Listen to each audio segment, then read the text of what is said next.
Good morning. It's my honor to present Victor Dzau, the president of the National Academy of Medicine, who will give the keynote. A few words about my friend and colleague, Victor. Victor was chairman of the Department of Medicine at Harvard Medical School at the Brigham and Women's Hospital.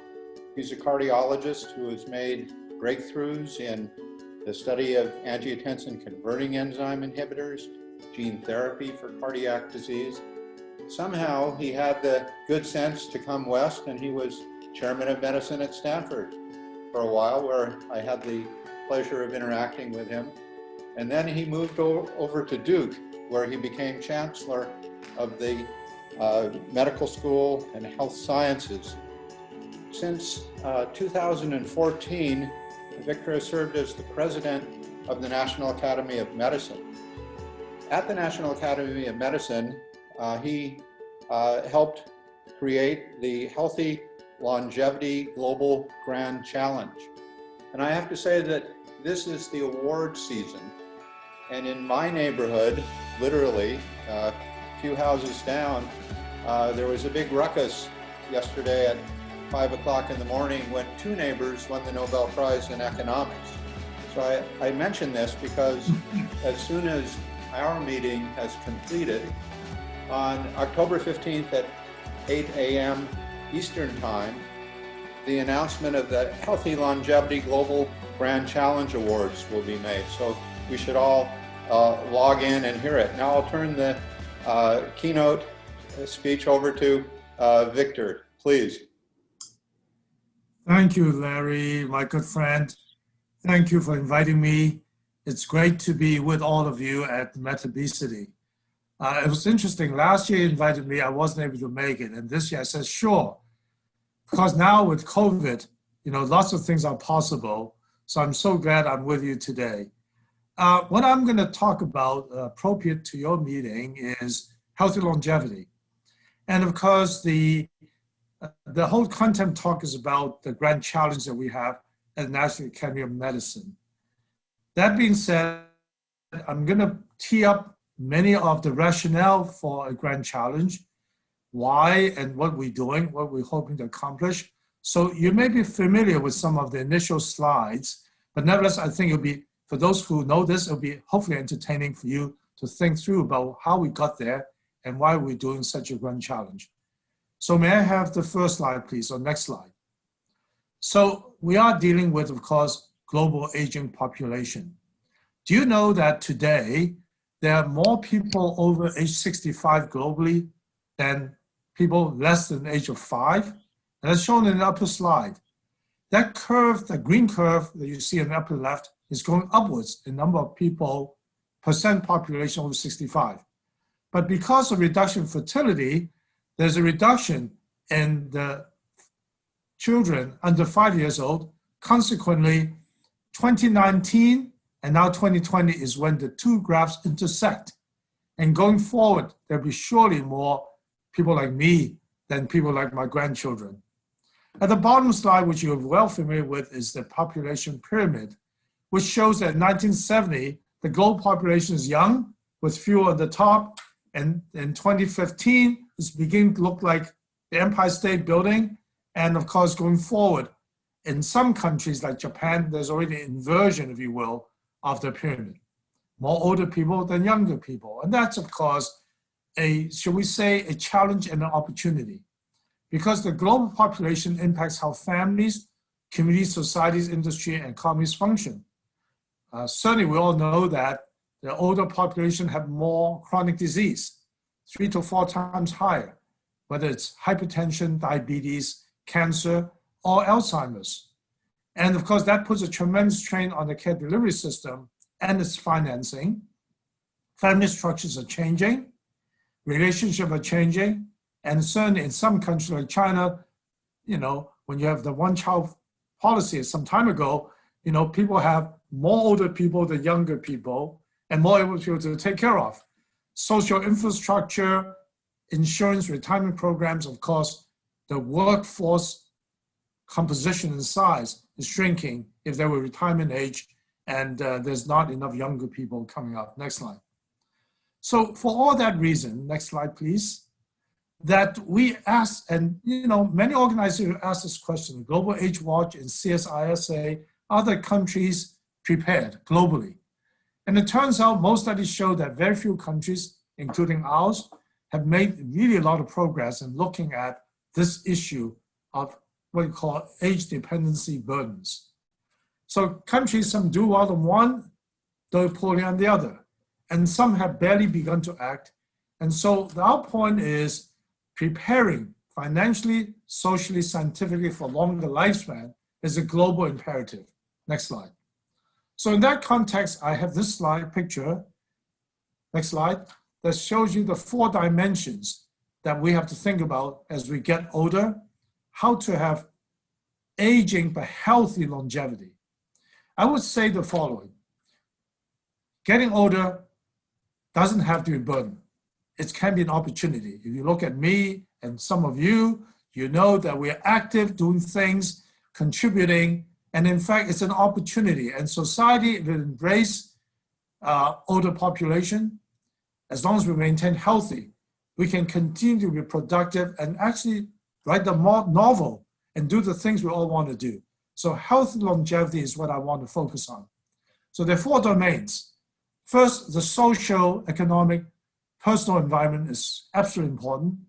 Second is the clinical, public health and health system. Third is, of course, policy, finance, and practice. And fourth is science and innovation. That's where you guys come in. Lots of great science. How do you put that to use to increase health and longevity? Next slide. So on the social front, we know that how elderly population live, how they move, the sense of security and safety is so important to them to be able to have a good life and healthy. But importantly is the social connectedness. It's been well shown that elderly, when they're isolated, also feel a sense of loneliness. They do poorly in health. And in fact, if you look at the COVID time right now, it's very evident how people in nursing homes, senior homes are being isolated. And this is really poor for their health, not having the social connection and interaction. And like many of you, like me, a sense of purpose, being able to contribute in a meaningful way. So these are the things we must consider when to look at health and longevity. Next slide. And importantly, the next slide will show you medicine, health. Boy, do we have a long way to go. Chronic disease, dementia, and many elderly acute problems like delirium, fragility, degenerative joint, hearing loss, depression, anxiety.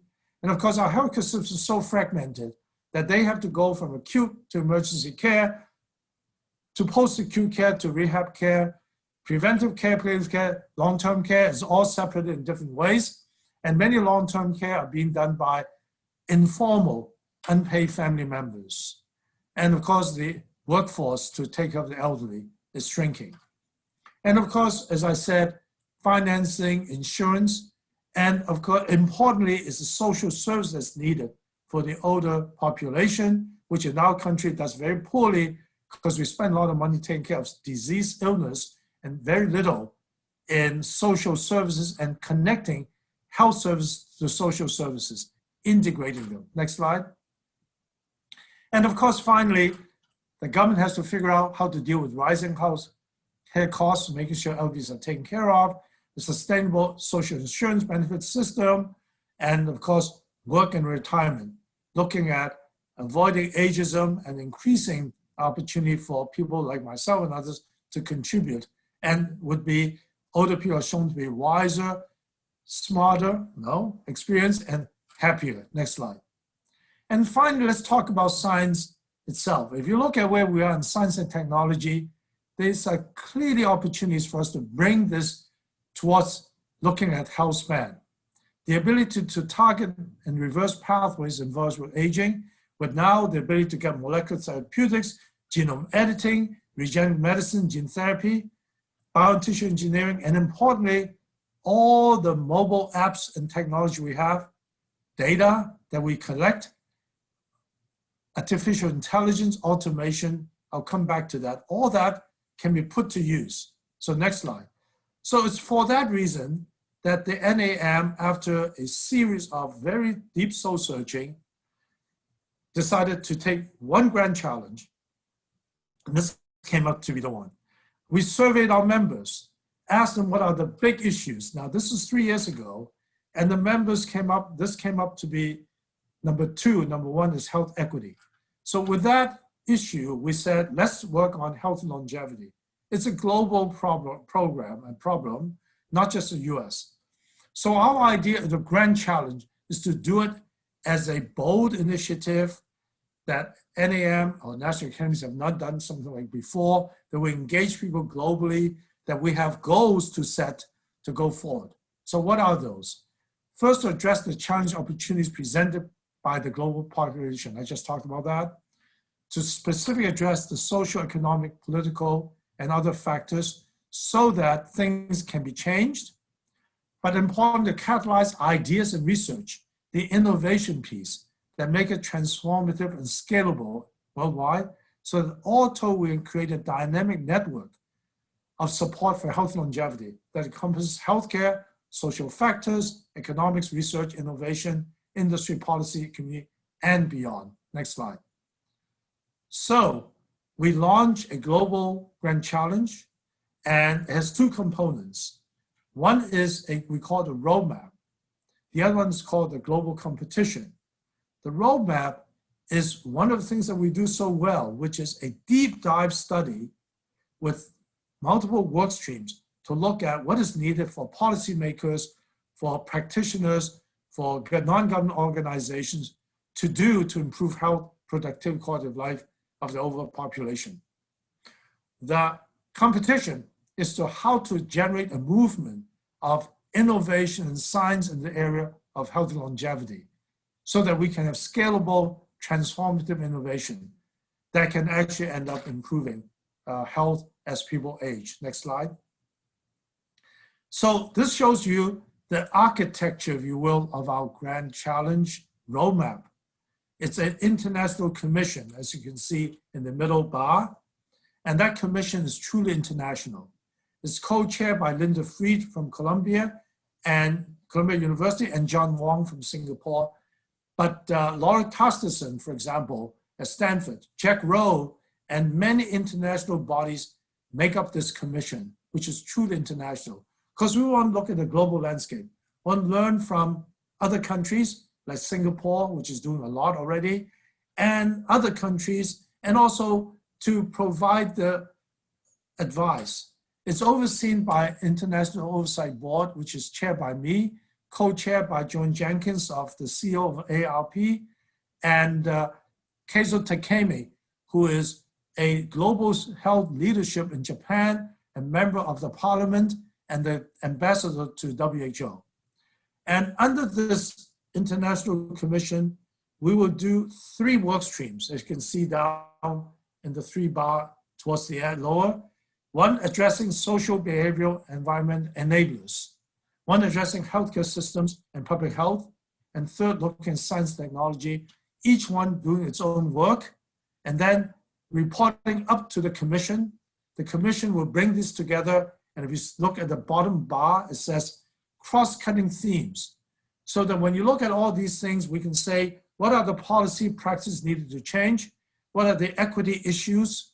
What are the innovative issues? And how do you finance this all together? Our intention is to bring it to all the major leaders globally with a plan, well connected, and to begin to make changes. We're closely working with the Assistant Secretary of Aging in the United States and his team on many of these issues. Next slide. So what I want to talk about, the rest is actually the competition, because as Larry said, we're about to announce our winners. So what are we trying to accomplish? Next slide. Well, first, why is there a need for this? Well, as I said, science innovation will make the difference. You all know that, transforming the way we do things. But right now, most research in the, shall we say, this population or the geriatrics are mainly focused on, from NIH funding, it's risk adverse. Think about traditional ways of doing things. And also funding, as well as the industry emphasized disease mechanism and looking at one target at a time for intervention.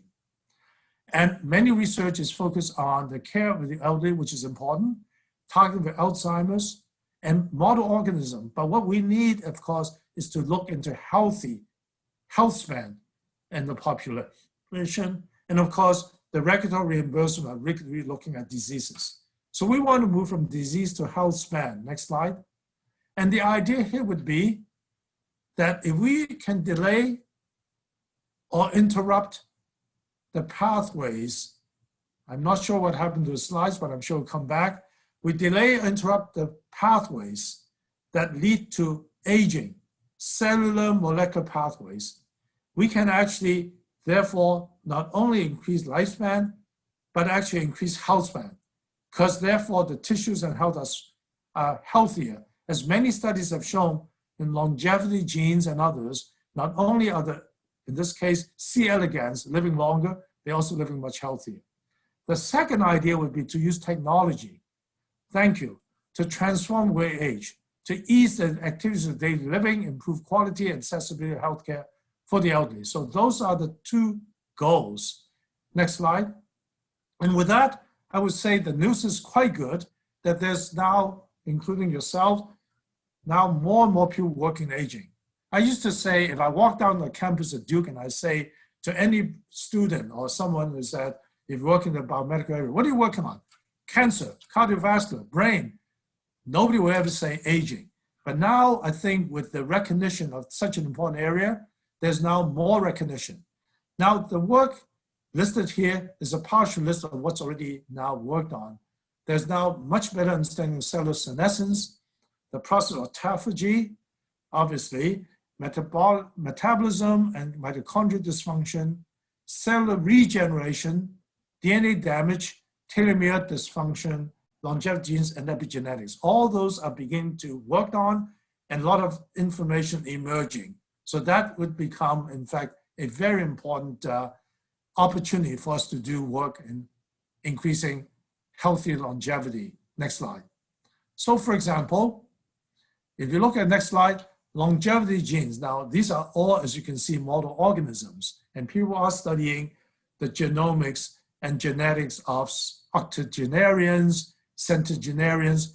Suffice to say that there's still a long way to go, but in some of the work like DEF2, you give a fairly good insight about what the cellular mechanisms are. Next slide.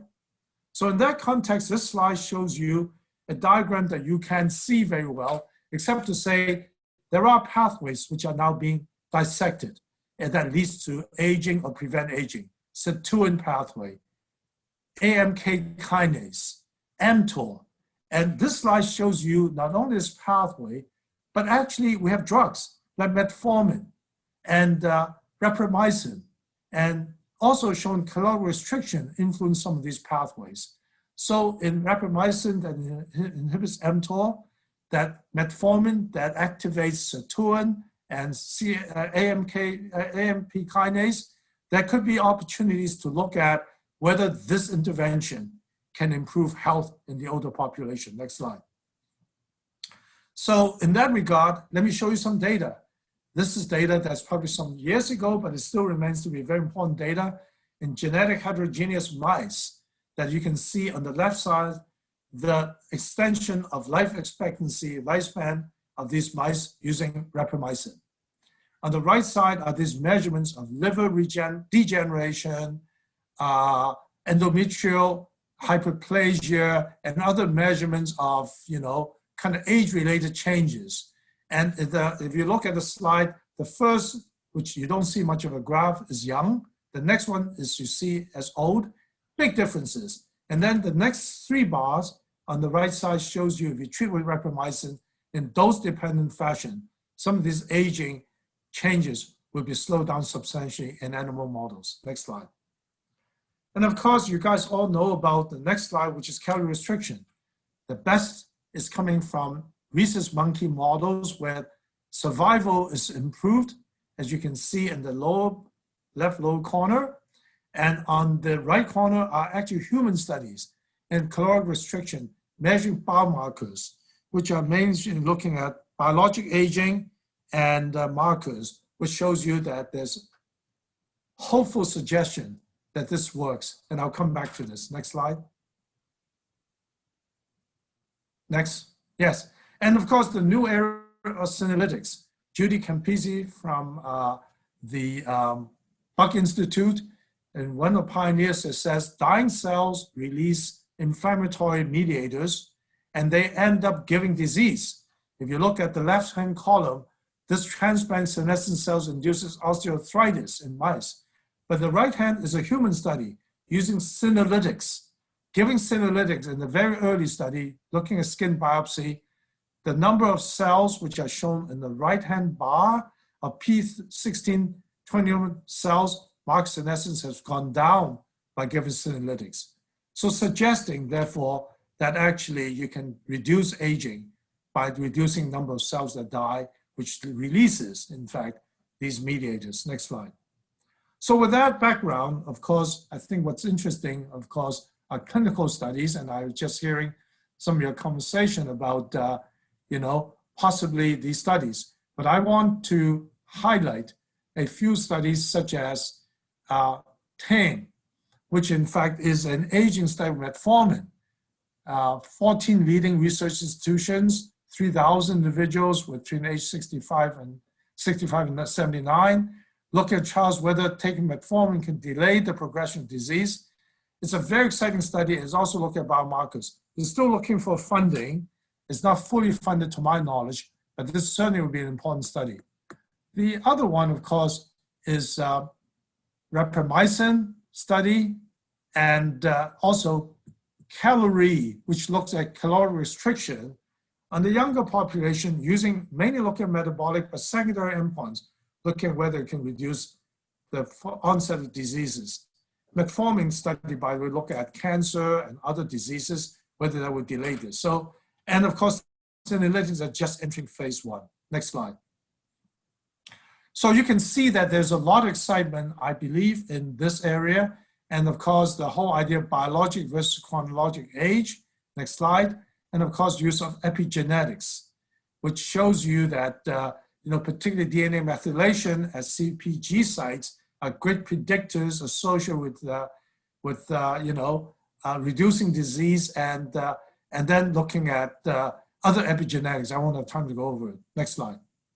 Finally, I do want to spend a minute talking about technology, because we all now know not only do we have already in play, smart pill boxes, emerging response, remote monitoring, and telehealth during COVID time, but also tracking device and others. But emerging are all the automation, robotics, and smart homes, and artificial intelligence. In fact, in Singapore, they actually put the elder population into multi-generation homes. The older population will have smaller units, the younger one, they are mixed, but the older units have smart homes. And so they're all well connected. People can really function extremely well. And that, in fact, is really well because Singapore has a housing authority, it's under the government, unlike our country, although there are more now talking with Fannie Mae and others about incentive to create better homes for those. Robotics and others, but think about Uber. Singapore is now Uberizing healthcare, using this as a way to, on demand, you get quality healthcare workers for the older population. And of course, US, we're increasing using Uber as a way to transfer elderly. So lots of potential. Next slide. So what are we trying to do at National Academy? We recognize that if we can simply give people the opportunity to think that way, to mobilize their minds and their innovation to get them going, there's a whole opportunity not only to do better, but also, I would say, doing good and doing well, the silver economy.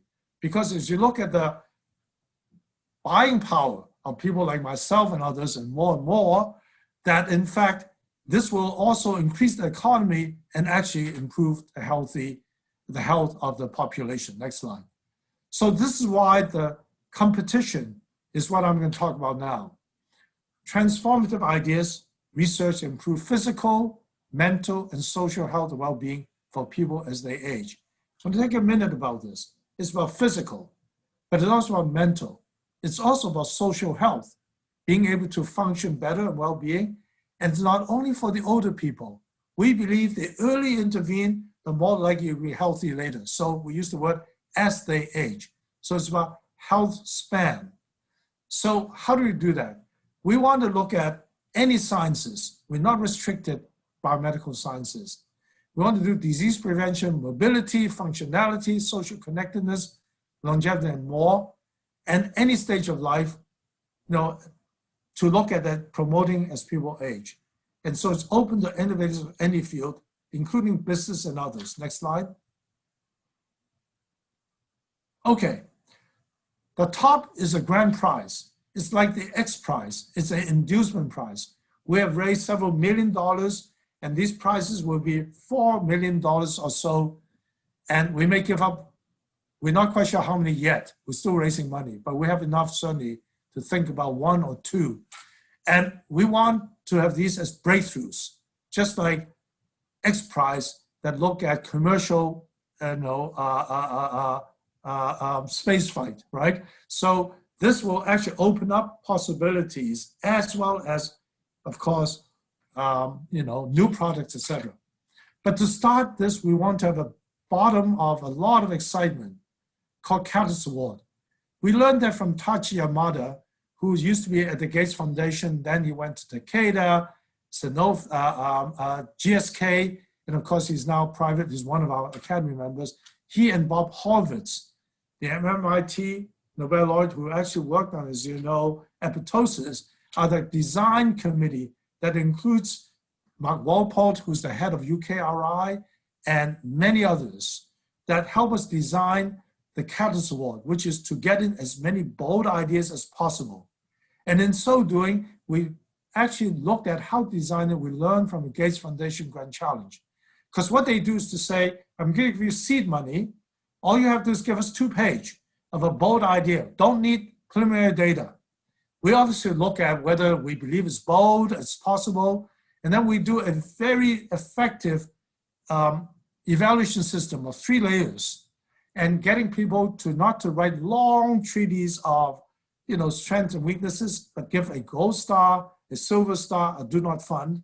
Each of the reviews are given a few, so they have to go through these applications and select them. And then ultimately go through 3 layers. And we have the who's who said yes to review these things. So when this bottom level of a lot of innovators, entrepreneurs begin to be successful, we have built in the middle layer of Accelerator Award. Johnson & Johnson Innovation gave us $9 million, no strings attached, and that is split between Catalyst and Innovation, Accelerator. And the Accelerator would be to enable people to say, I can get $1 million or more to now pursue this idea.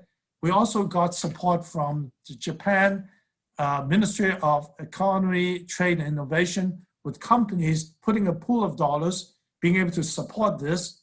And then finally, we also got the European Investment Bank, who can put in actually $10 million or so for any great ideas for forming companies. So the Accelerator Award is meant to take the great ideas catalysts to help them move forward and to commercialize. We take no intellectual property. They belong to inventors. But this way, we have a pyramid that can get big base, a smaller intermediate, and the big grand winners. Next slide. And you can see the timeline on the side.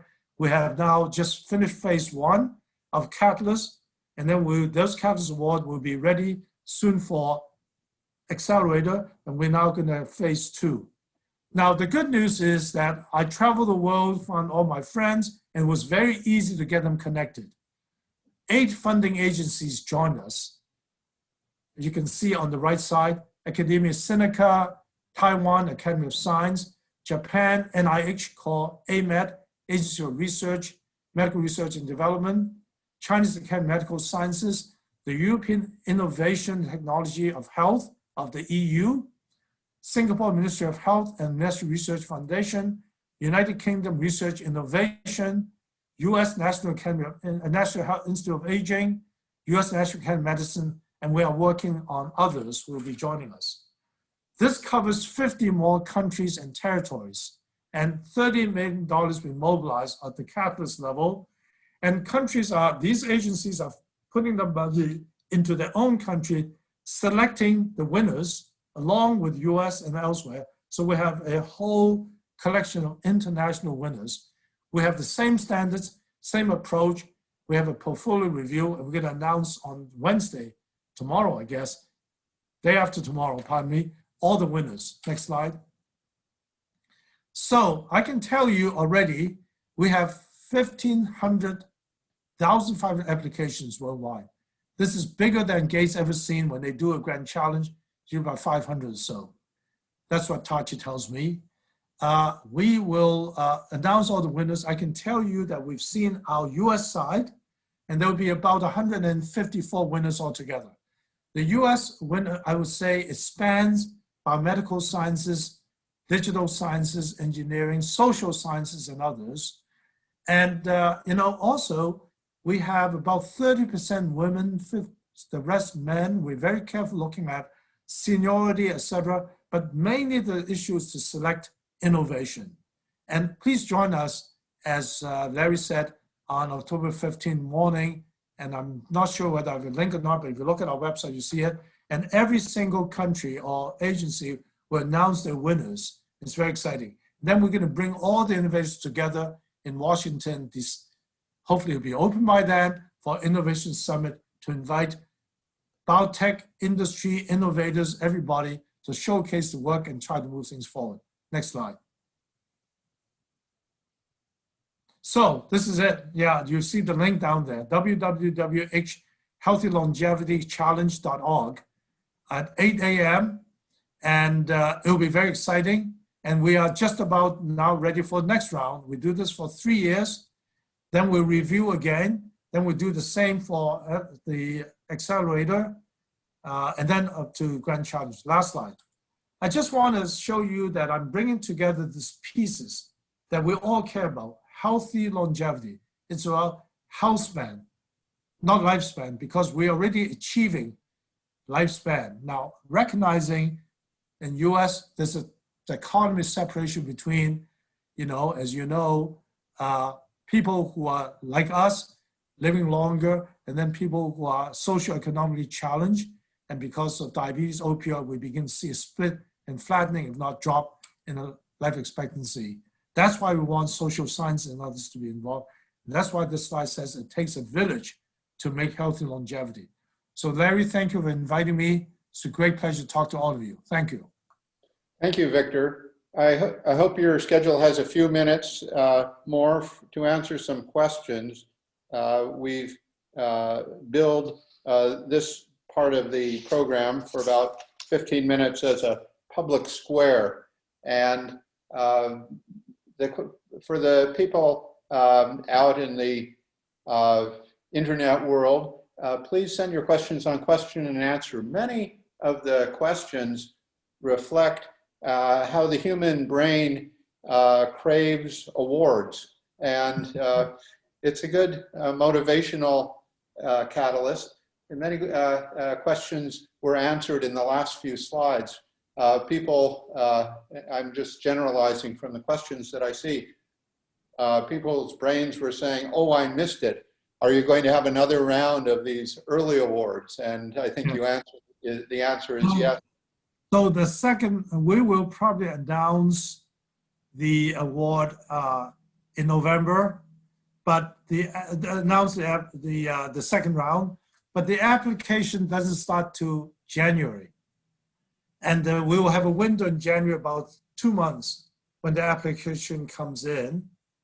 Then so that would be about March or so. In May, we usually will do the review so that we can announce the winners in July, but because of COVID this year, we announce in October. Our cycle is going to be July to July, if we can. The announcement for application is in November, but the opening of submissions in January. So I will be sure, if you visit our website, you see it. If not, send me a note and we make sure that we send you the information. I assure everyone, it's a very good website. You can get the information. you'll need to have a logarithmic increase in the number of reviewers, because I'm sure with the bait and the fact that one only needs to write 2 pages for the initial competition, and you get a 2-month window, it means you only have to write 1 page per month. You'll probably be flooded, but that's the virtue. This should only be our problem. Yes, it's a good problem to have, and that's why you're doing it. I'll get to the problems in a second, but I would like you to reemphasize the healthy part of this healthy initiative. Yesterday, we had a wonderful discussion between Academy member Dana Goldman and J.L. Shonsky with some debates about how the Congressional Budget Office, whom we highly respect, awards these things. Is it going to cause a complete disruption in the economy if people are living a long time? And the counter to that is the word healthy. And if you could just discuss that nuance.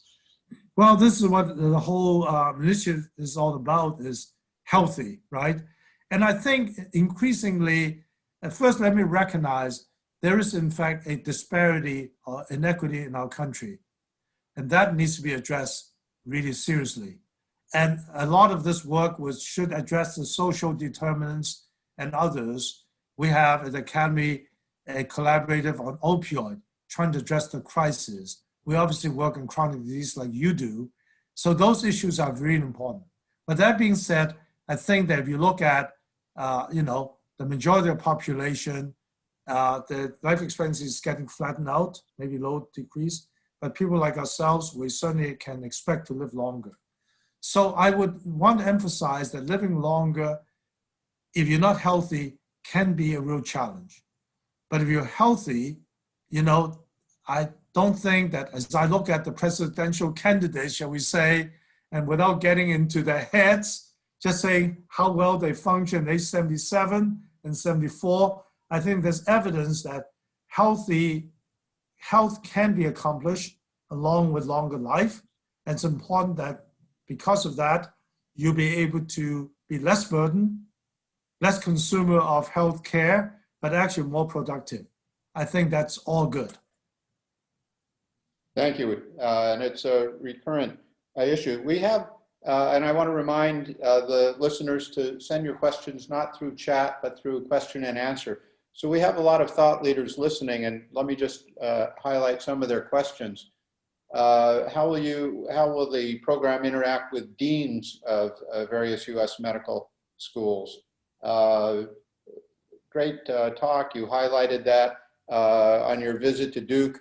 Other people said, will you make these slides available? But at the top echelons of the American medical system, how are you reaching out to the various medical schools, deans, and that cadre? Sure, I'm going to answer a question I see on the Q&A, which is engineering. Oh, this is totally working engineering. Rod Pettigrew is a member of the committee. We recognize engineering is a very important part of this equation. I have an article coming out in Science Translational Medicine, I think maybe this week, with Rod Pettigrew and Eric Verdin, and talking about this whole thing, that you need to bring the sciences together to improve health and longevity. So deans of medical school, we have not reached out to them yet. Right now, it's more like public information for people who are entrepreneurs, innovators to respond. We didn't want to restrict to the traditional medical sciences only, but your point's well taken. We're gonna have to be connected to everywhere, and the next round will be even more broader in terms of information. Certainly in NIA is supporting it. They have a special track on this area, so they have also their contacts. So point well taken, we need to be much better, because what I briefly implied is this will activate medical students and young scientists to say, this is a good area to work in. So good point. I might point out, and it came up yesterday, that these interventions shouldn't begin just with the aged. We've seen from, for instance, COVID-19, that the same comorbidities, obesity being the number one, affect children just as they affect adults.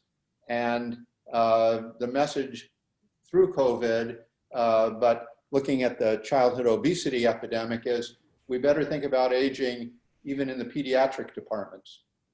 You're so right. That's why we say life course. I used the word SUH, and we did say specifically at any age.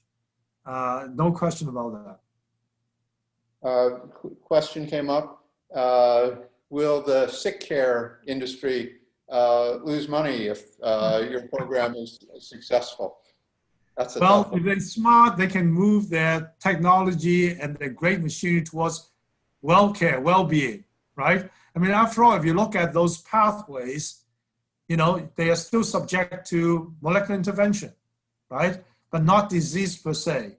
And if you look at what people are doing, like George Church is doing, using multiple gene therapies combined to look at whether you can change the cause of disease. So there's a lot of, it's really shifting towards the emphasis towards wellness and health. Now, the National Academies work hand in hand with our legislators, and you already mentioned you're working with the executive branch, Health and Human Services. Yesterday, Congresswoman Donna Shalala, who was the longest serving Secretary of HHS, gave a very inspiring keynote talk. She was your counterpart yesterday. What kind of bridges are you making to the legislative and executive branch that you can share with us? Yeah, first, we're very proud of the fact that Donna is a member of NAM. And in fact, this Monday in our annual meeting, she'll be on the panel discussing about COVID and climate, talk about what legislative changes need to be made. We have also international guests. We have Jim Kim, another member of Academy, who's the World Bank president, former, etc. So yes, so to begin with, I think if you look at the executive branch and how they're constructed, there is in fact now an assistant secretary to aging, and he's connected in both the Agency for Community Living as well as HHS. So this is good, except of course the budget and span is still going to be an issue. Is there a strategic plan going towards this? It's also under the public health side of Assistant Secretary of Health of Reggie, because he has public health and aging as well. But I think for Congress, you're exactly right. I mean, getting Donna and others support to really start thinking about how to put more resources in this area is absolutely important. We're working on this. Larry, I'm sorry to step in here, but this is terrific. We could be listening for hours here. Dr. Dzau, thanks so much. Fascinating stuff. You've got the Healthy Lunch tribe all on attending this conference. So, but we do have another speaker coming online. So I'd like to thank Larry and especially you, Dr. Dzau, for your address. And we will see you soon. We'll all be working together, I'm sure. I am sure. Thank you very much. And I couldn't say no to Larry, so I'm glad he asked me to speak. Thank you so much. Thanks, Larry.